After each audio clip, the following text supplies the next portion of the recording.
disruptive. Weird thing to happen. It is no mystery to anybody that the Trump administration in America is in lockstep with its counterparts in Israel. It's no mystery, especially in this administration. You saw the people coming in. You saw all the warning signs there. You saw the minute that Trump got that blank check from Miriam Adelson as he announced that we're going to stand by Israel. We're going to make Israel first, not America first. Things are going in that direction. But what if I were to tell you that the reason Trump even exists in the political world, how a real estate tycoon game show host became the president, was in due fact because of Israel? Because looking back in 2016, there's suspicion that Israel also played a role in 2016. Well, that's according to this article here from The Nation, where it says the Trump campaign's collusion with Israel. While U.S. media fixate on Russia interference in the 2016 campaign, an Israeli secret agent's campaign to influence the outcome went unreported. Oh! Surprise, surprise, there was collusion. Just not the collusion we're allowed to talk about. Isn't that interesting? All the years the Democrats could have went against Trump. They could have called him out on certain things. They would not. And why is that? Because the Democrats are as guilty as Trump. That's why they have to come up with crimes that they're not complicit of. That's why it took forever to do all these unlawful tactics trying to impeach him for the most insane notions. Like, oh, I'm going to hold back weapons from Ukraine so that there's not a catastrophic war. Oh, we got to impeach him. And then guess what? Joe Biden came in, gave the weapons to Ukraine, and boom! All of a sudden, there's a war breaking out. But here we go. There was actually collusion, folks. There was actually collusion. Just, we weren't allowed to talk about that collusion. We're allowed to talk about Russia because we want to go to war with Russia, so let's make them the boogeyman. But not the deep corruption of Israel that we're all aware of and we're not allowed to say a word about. So, while the American media and political system fixate on Russia President Vladimir Putin and his armies of cyber warriors, trolls, and bots, what was completely missed in the Russiagate investigation of 2016 was the Israeli connection. No details of it were ever revealed in the heavily redacted Mueller report, nor was there any mention of an Israeli plot in the similarly redacted Senate Intelligence Committee report on collusion charges in the 2016 election, or in any in the indictments or trials stemming from the Russian charges. Again, because the United States, Democrats, Republicans, all alike, are complicit of this. They can't charge Trump with a crime that they're also taking part of. So they're going to make up crimes. They're going to make up suspicions. They're going to fixate on the fact that, oh, well, we want to go with war with Russia, so let's make that the boogeyman. And let's tie that to Trump. And then next thing you know, we're pedaling our gears. We're, cheering on for a war with Russia.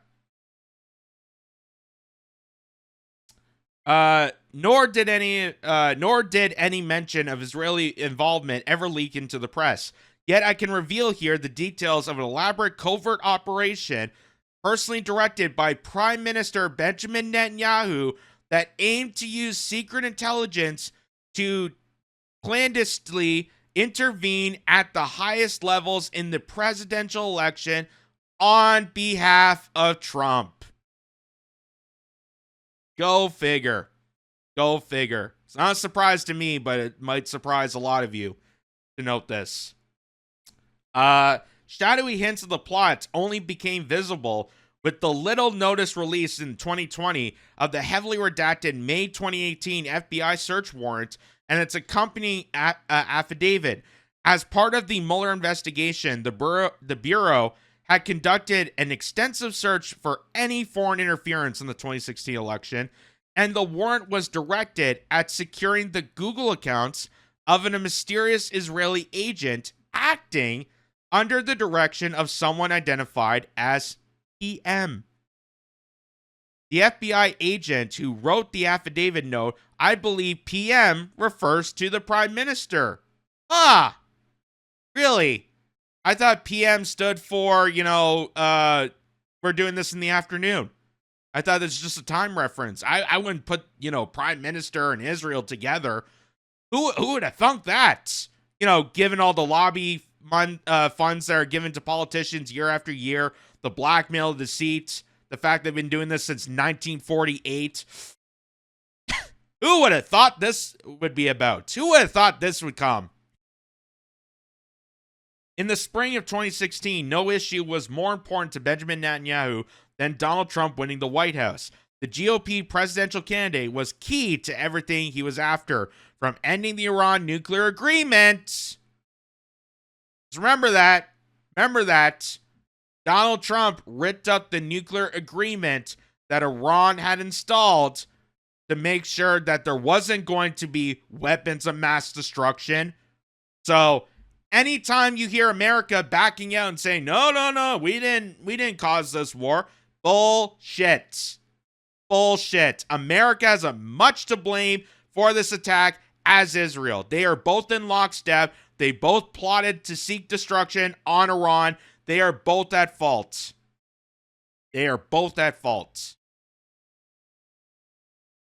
To recognizing Jerusalem rather than Tel Aviv as Israel's capital, to continuing the occupation of Palestine. But November was months away, and there was no guarantee Trump would win. In the meantime, Netanyahu was under mounting pressure from President Barack Obama to finally resolve the issues surrounding Palestine. Leading the charge on behalf of Obama was Secretary of State John Kerry, who was equally determined to find a solution after many years of trying. And I know people are going to say, well, this is why Kamala Harris should have won. If Kamala Harris won, we would be at brunch. What the shit libs would say. Kamala Harris would have done the same thing. The only difference is Kamala Harris would not be able to sell this to you.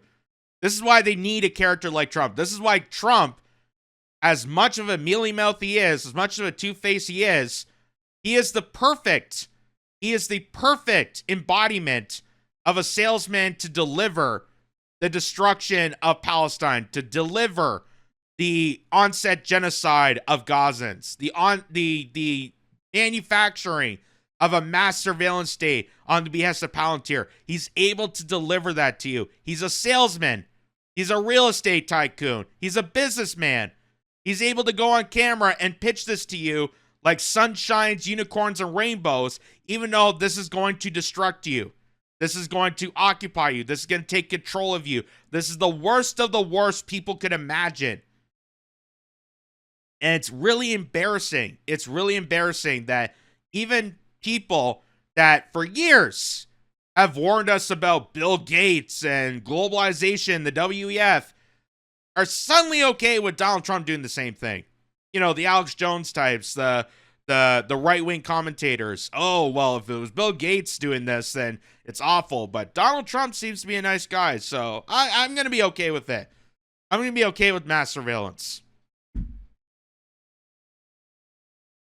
Kerry was not alone. The Middle East Quartet, a group formed to mediate the Palestine-Israel peace process that included representatives from the United Nations, the European Union, the United States, and Russia, was also seeking a solution to the issues surrounding the occupation, and it was about to release a report that was expected to be highly critical of Israel. With so much on the line, Netanyahu appears to have made a drastic decision. He would dispatch a discreet, highly trusted aide armed with critical intelligence to covertly intervene in the U.S. election to help put his man Trump in the White House. Based on the FBI documents, the intelligence appears to have consisted of advanced knowledge of Russia's hacking of the DNC and Hillary Clinton's presidential campaign, and it may have included confidential details from the stolen emails. So, Russia, yes, maybe got some information, got some dirt on the American election. A lot of countries do that. That's nothing out of the regular. But the fact that Benjamin Netanyahu would take that information and blackmail certain people within the United States to swing the election is completely a complete covert operation to rig the democratic process in America. That is who's at fault for 2016. And you are not allowed to hear a word about this because both Democrats and Republicans are guilty of this. They are both guilty of this. They're both complicit to this.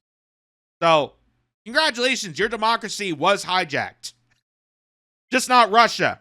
Just not Russia.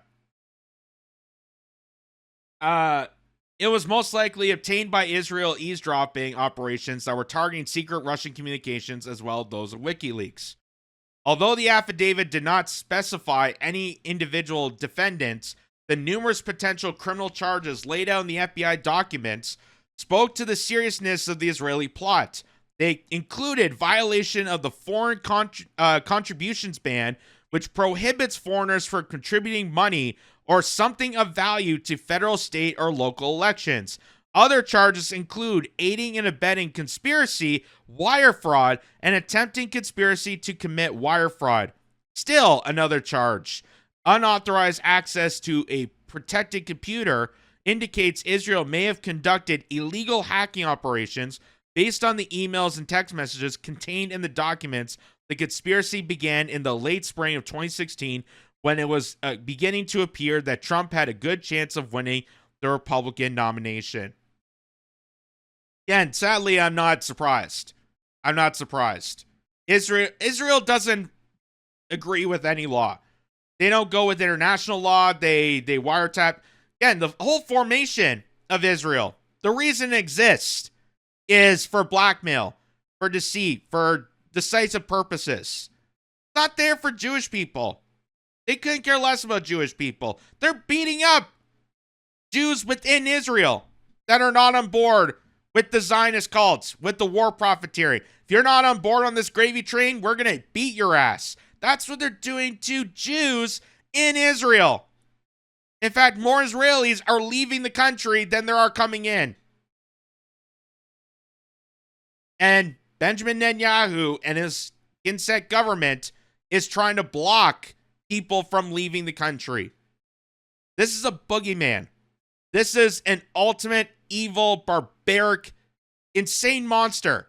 I can't even call him a human. Just how dark and disturbing this guy is. And yet, supposedly, Vladimir Putin is the awful one. Vladimir Putin that made it illegal to not put pesticides into your food, to not do GMO testing on fruits and vegetables, which is an act of terrorism, which I thought was an actually smart idea. I gotta admit. Do you want chemicals into your organic products? No. So why are we allowing that here in the Western Hemisphere? This was also the FBI and the media began focusing heavily on the possible Russia collusion with the Trump campaign as a result of Moscow's hacking the DNC and the Clinton campaign. But while the Mueller investigation was never able to conclusively demonstrate any collusion with Russia, the FBI did uncover hard evidence of extensive collusion between close Trump associates and the highest levels of the Israeli government. Of course. If you remember back around late 2015 into 2016, the moment that Donald Trump announced he was running for presidency, where did Bibi Netanyahu kind of steer towards? Where did he champion? Where did he go on television and put his money towards? He put his money towards Trump. Even though Hillary Clinton would have done the same thing, Barack Obama certainly was no help for the Gaza and Palestine crisis. Even though no other politician would be helpful in this aspect, he knew that Donald Trump was able to sell this. He likes a businessman. He likes someone that could sell you the idea of a genocide.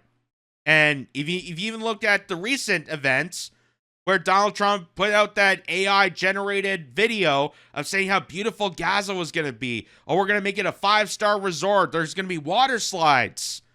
As soon as we start slaughtering all the children over there. So, Pal Media says, how can the FBI and the US MSM, mainstream media, ignore the fact that Israel directly intervened in the 2016 election to get Trump elected? If James Bamford is correct. Israel will now be working behind the scenes to get Trump reelected in 2024. All that groveling by Biden and company came to naught. That's a weird way to say it, but there you go. So the reason that Trump is in this political world and how he got this much support is because of this. Because there was collusion, but not collusion that you're allowed to talk about, because the Democrats, Republicans, and all the people within the White House are complicit of this. Your country has been captured by these insane psychopaths. Has nothing to do with Judaism, has nothing to do with the Holocaust, has nothing to do with anything that they spew into your face. It's all about control. It's all about deceit. It's all about blackmail. And that's the only reason that's keeping Israel alive at this point. Is the Israeli Mossad, its intelligence agencies, they're tracking down on countries. They're exposing details. They're blackmailing politicians. Hey, you are going to serve us. You are going to do our wars. You're going to do our bidding. You're going to do everything for us. Otherwise, we are going to call you anti-Semitic. We're going to shut down your accounts. We're going to blackmail you. We're going to maybe expose you on your little trips to Epstein Island. That's how disgusting the Israeli government truly is. That the only reason they're standing is because of being a blackmail artist, a scam artist. And even as RFK Jr. points it's a military aircraft carrier, which it exactly is. It's not a country. It's a colonization of militarism, technocratic feudalism, and a society based on an insane religious cult that makes them superior to anybody else. That's why if you ever talk to a Zionist and you say one word out of line, they deem you as the worst person ever, regardless of who you are. Regardless of who you are. Anyone that does not involved in their club and does not preach them as holier than thou, they view you as a Nazi. They view you as a Nazi because intergenerational propaganda and fear-mongering train these people to do that. So here's the guy here you see on the right. That's the guy not only who wrote the article that we just read there, but he wrote a book called The Candidate and the Spy that deeply describes the quid pro quo between Israel and Donald Trump and how Trump got elected on the behest of Israel. And he's going to explain to Democracy Now! The collusion involving these two individuals, the collusion between this campaign and the Israeli government, Benjamin Netanyahu, which is leading up to the very attack that we're witnessing right now between Israel and Iran. The reason that they're at war is not a surprise to anybody if you've been paying attention, and he's going to explain in detail just that. Listen. Talk about what happened, why we know a lot about Russia, or at least a lot is made of and going after Russia, saying it tried to overthrow the 2016 election or spin it for Trump. What actually is documented here is Israel's involvement. And yet Mueller report, Senate Intelligence Committee, it looks like they knew, but just didn't want to talk about it. Well, exactly. The documents I got are from the FBI. There are the FBI affidavit about this. There's documents, numerous quotes from the secret agent, the Israeli secret agent sent by Netanyahu, talking about the PM, which the FBI agent indicates was the prime minister, and lays out a months-long plot, basically from May of 2016 till the fall of 2016, right up to the election. This was investigated by the Mueller team. It was the Mueller team, the Mueller FBI agents who actually got a search warrant for the secret agent's communications.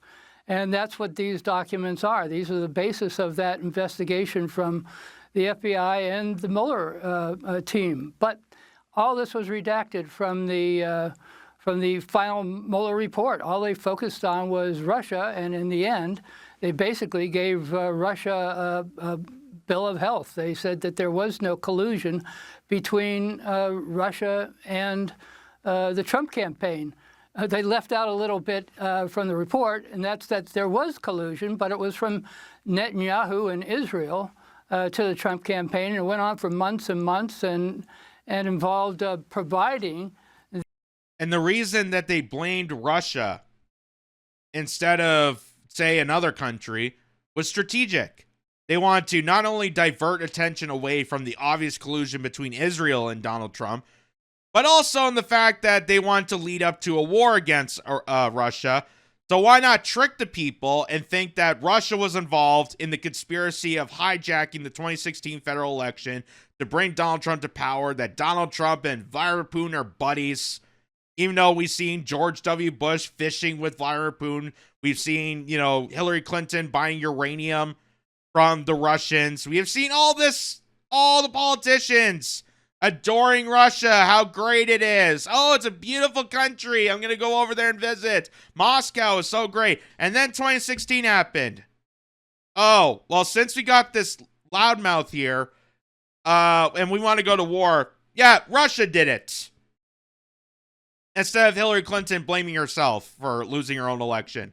But now we can tell that there was collusion. And it's collusion that we're not allowed to talk about because everybody at the White House, including even the FBI, is complicit of this. Even the FBI has dirty laundry in their involvement with Israel. So, of course, they're not going to release this data. They're never going to release this data. But they wanted to go to war with Russia, so they point the finger at them immediately to scare and fearmonger people to amp up this momentum that would eventually lead to the Ukraine war disaster that's happening right now.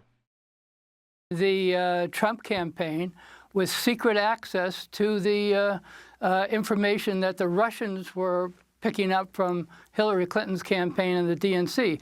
In other words, the Israelis, they have a very, very sophisticated eavesdropping organization, Unit 8200. It's their equivalent of the NSA. And they were eavesdropping on the Russians and eavesdropping on Wikigate, and Julian Assange, and they were picking up all this information that the Russians were getting from the Clinton campaign and the DNC. And rather than giving it to the President of the United States, to Obama, which is what an ally is supposed to do, especially one that gets $4 billion a year, they instead were giving it to the Trump campaign, secretly giving it to the Trump campaign in order to get concessions from Trump when he became president. And hopefully they were going to help make him president. Let's talk about that moment, why this was so critical for Netanyahu. Talk about the quartet, the direction Obama and the quartet were going in, and why Netanyahu wanted Trump to win.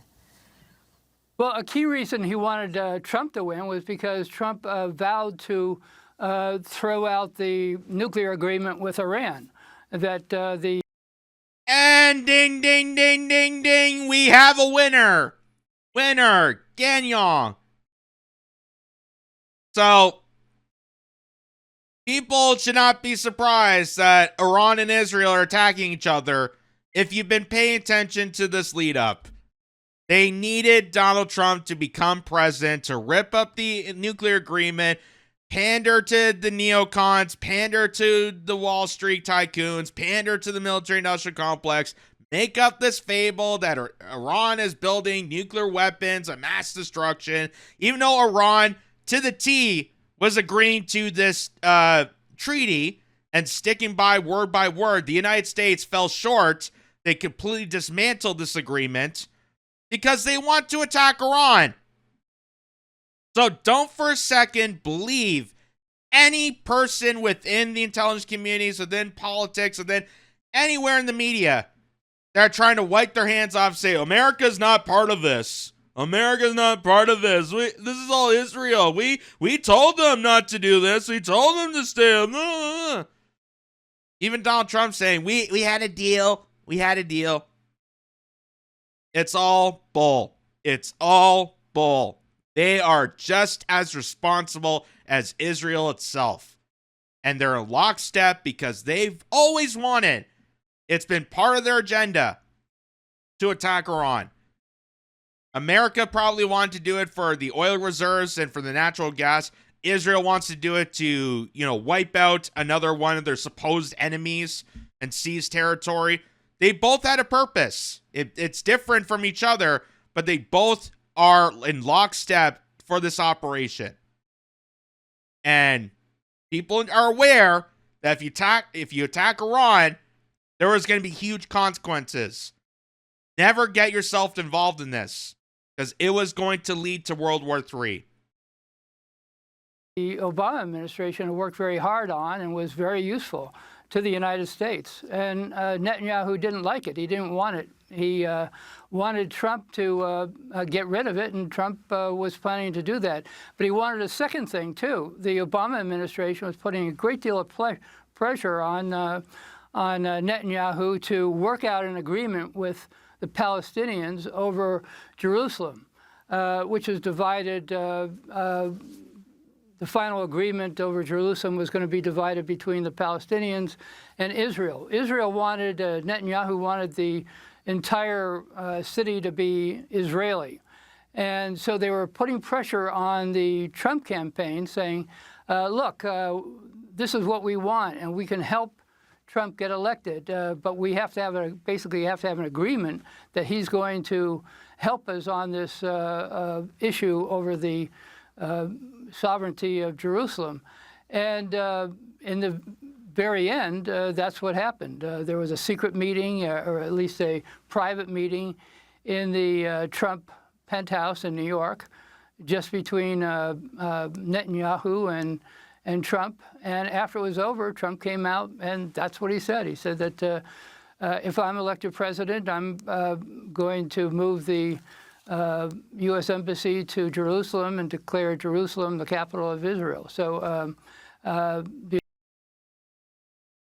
it was his campaign promise, make Israel great again. The minute the check dropped from Miriam Adelson, the minute that he had these secret meetings with Netanyahu, the minute that AIPAC put their full foot into Donald Trump's territory, all of a sudden Donald Trump went from make America great again, this great populist that was supposed to, dirty up the establishment, put a wrench into the catastrophe that is the oligarchy. He was supposed to be the cold sore, exposing all the deep state. Well, guess what? He is part of the deep state. That explains so much. This explains so much. Why a guy that they try to do unlawful tactics on and try to impeach him, tried to assassinate twice, was able to become president once again is exactly because of this. And the reason that this is not discussed in full detail is because the Democrats, Republicans, the entire White House, the FBI, the CIA, the media itself, they're all complicit of this. They're all complicit of this. So, of course, they're not going to spill the beans on Donald Trump colluding with Israel, because they would have to reveal that they're colluding with Israel. And you would have to then reveal that America, your democracy, your sovereignty, has been hijacked by Israel this whole time. They'll never tell you this. They will never tell you this. But this author, who is revealing FBI documents, this is not just him, whacking off conspiracies. This is him revealing true documents, is going to tell you this on Democracy Now! Which I'm really surprised, because Democracy Now! Was definitely very pro, Russia baiting back in the day. I'm surprised they would allow for him to be speaking about this. So here's another part. This is from a separate interview where that same guy says American author and investigative journalist James Bamford states that certain data collection by the NSA is transferred to Israel, where it is utilized to target and kill Palestinians. So again, there's collusion not just with Trump. There's collusion in the entire American establishment system. America is basically a formation of Israel and vice versa. The only reason Israel even exists is because Israel has the power, the capacity to gather all this information and then blackmail people. Same way J. Edgar Hoover was so powerful. Was it because he's strong? Is it because he had strength? No, because he had dirt on every single person. That's why he's strong. Knowledge is power, folks. So here's him revealing this. Israel has an equivalent of the NSA. It's called Unit 8200. They're very sophisticated. It's basically the same type of organization as the NSA. And Palantir is one of the companies that's given, it's an American company, it's based in Denver, and it has given an enormous amount of assistance to Unit 8200 in terms of targeting. And that goes to the military. So the military targets civilians, lots of civilians. Most of the people killed were civilians. Women and children have been the people who have been targeted in the occupied territories in Gaza. So the NSA gives Unit 8200 an enormous amount of data from what it collects. When I interviewed Ed Snowden back in Moscow, after he went to Moscow, taking all the data from NSA, he said that was one of the worst offenses he saw when he was at NSA, that they were giving all this American data, Palestinians talking overseas to relatives or friends in Palestine and the occupied territory, and NSA was giving that data to Unit 8200. So you have Unit 8200 that's collecting a lot of data from the United States, from Americans. They're using it for targeting, and Palantir is one of the companies that's enormously sophisticated in terms of targeting. So what the problem is here is that you're getting information from the United States that the Israelis are using to target the civilians in Gaza. And there's been 33,000 killed now. It's just an enormous problem that the U.S. has got to stop supplying all this data and the targeting.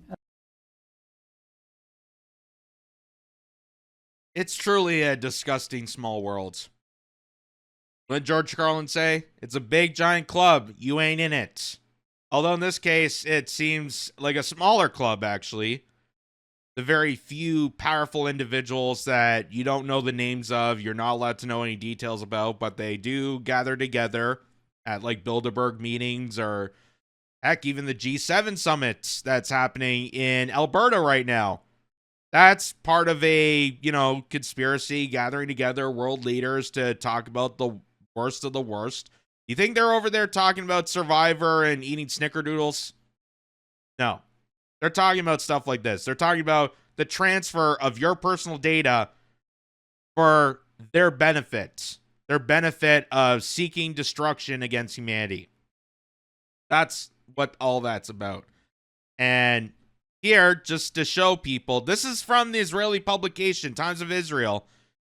Israel knew about October 7th. Israel knew about October 7th, by the way. It's not a surprise. It wasn't a sneak attack. They knew that Hamas was responsible for this. They knew that Hamas was going to intervene. Israel knew about this. Egyptians knew about this. Everybody knew about this. And they let it happen. Why? Because they need October 7th to sell you the genocide. Just like how 9/11 was able to sell you the mass surveillance, the Patriot Act, the invasions of Iraq and Afghanistan, and all the Middle Eastern wars. They need a catastrophic event to play with your emotions to sell you the idea of America going to war. So we can have more wars on terror to profit off the death and destruction of all of humanity. And does it make you feel safer? No. It actually makes you feel worse. Your safety is constantly jeopardized because they don't care about your safety. They never did. They never did. And right there, a bombshell report from the New York Times alleges that Israel obtained Hamas's plans for its assault on October 7th over a year before the attack. Why would they know about Hamas's plans of attack over a year? Why would they know about this? Oh, maybe because Hamas was formed by Israel. Hamas is a creation of Israel, just like how the Mujahideen, Al-Qaeda, and ISIS is a formation of the United States. In order to have wars on terror, you have to create terror. And this is it. This is it. So, congratulations, folks. Your wrench in the machine that you thought was going to change the world, that was going to change and stir up politics, and it was going to be this loudmouth champion for the people, is an obvious dupe. Is an obvious pawn for Israel. And it goes back as far as his first term, which makes you really paints the highlight and makes you understand exactly why a real estate tycoon like Donald Trump, a game show host, was able to become president in the first place. Why was he allowed to become president? After all the tricks and scandals and unlawful tactics, after they tried to assassinate him, why would they allow him to continue to be president? Because of this. And why would they not reveal any of this? Because they're all complicit. They're all complicit. They're all guilty. They all have blood on their hands. So don't believe for a second, that they had no idea that Iran and Israel were going to attack each other. They knew from the start. They have preempted this for such a long time. They're gleeful. They're cheering about this. They knew this was going to happen. And they know that it's jeopardizing our national security as this goes on. But they don't care. Because if the world screws over, hey, they got their bunkers. They got their underground cities. It's you, the plebes, the peasants. You're screwed. You're screwed. Because they don't care about you whatsoever.